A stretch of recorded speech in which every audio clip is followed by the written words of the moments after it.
ছুটির দিনে স্পেশাল কিছু রান্নাবান্না করতে করতেই সারাটা দিনই কেটে যায় রান্নাঘরে। আসসালামু আলাইকুম, কেমন আছেন সবাই? আমার এই মাধবীলতার গাছের টবটা না অনেক দিন আগেই ভেঙে গেছিল।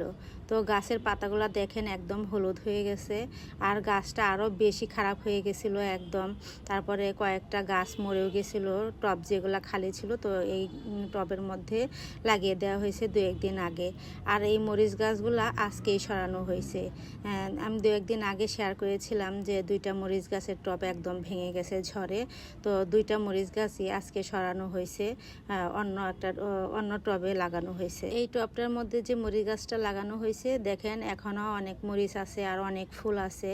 পাতা কিন্তু বেশি একটা ভালো দেখা যাচ্ছে না, কিন্তু তারপরেও অনেক মরিচ ধরে। আমি সেদিন কিন্তু মরিচও তুলে নিয়ে গেছি, আপনাদের সঙ্গে শেয়ার করেছিলাম। আর আজকে ছুটির দিনে আমি স্পেশাল কী কী রান্না করেছি সব আপনাদের সঙ্গে শেয়ার করে নিচ্ছি। সকাল সকাল আমি উঠে বুটের ডাল রান্না করেছি, আর লেয়ার পরোটা বানিয়েছি, আর সবজি ছিল ফ্রিজে, ওটা বের করে গরম করে নিয়েছি।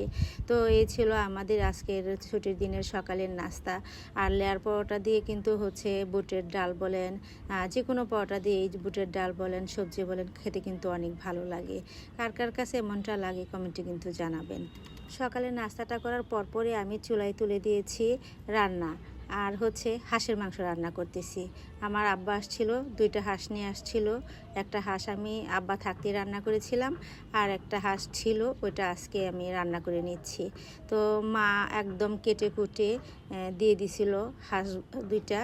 আর আজকে আমি হাঁসের মাংসের কালা ভুনা করব, আর হাঁসের মাংসের কালা ভুনার সঙ্গে লাল পোলাও রান্না করতেছি। আর এই পোলাওয়ের মধ্যে দিছি পোলাও পাতা।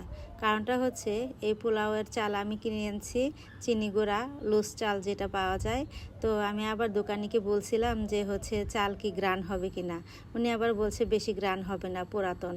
তারপরে আমি আবার ভাবছি যে পুরাতন হলেও তো এতটা ঘ্রাণ না থাকার কথা না।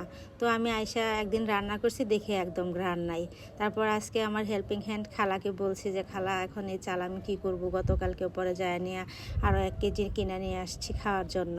তারপর খালা বলছে পোলাও পাতা দেন, পোলাও পাতা দিলেই গ্রান ঠিক হয়ে যাবে।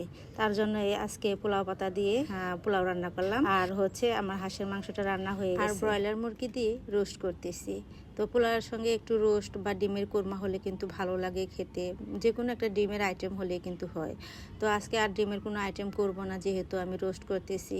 তো আমার রোস্ট রান্নাটাও হয়ে গেছে, এখন আমি নামিয়ে নেব। আর একটা পাশে আমি আবার বিয়েবাড়ির স্বাদে একটা সবজি রান্না করতেছি, অল্প একটু করে সবজি রান্না করছি।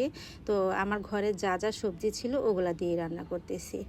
মানে এই সবজি আমি রান্না করব, আমি এটা ভাবি নাই যে এরকম সবজি আমি রান্না করব, তাহলে হাজবেন্ডকে দিয়ে পছন্দের সবজিগুলো আনিয়ে তারপর রান্না করতাম। তো যাই হোক, কথা বলতে বলতে আমার রান্নাগুলোও হয়ে গেছে, আর আমাদের দুপুরের খাবার সময় হয়ে গেছে। সবাই নামাজ পড়ে চলে আসছে আলহামদুলিল্লাহ। আমার মতো গৃহিণী যারা আছেন, আমাদের কিন্তু দেখা যায় যে ছুটির দিনে বাজার ঘাট আনে, এগুলা গুছাইতে রান্না বান্না করতে করতে দিন চলে যায়। তো আজকে আমার কোনো বাজার ঘাট ছিল না, আজকে শুধু আমি রান্না বান্না করতে করতে দিন গেল।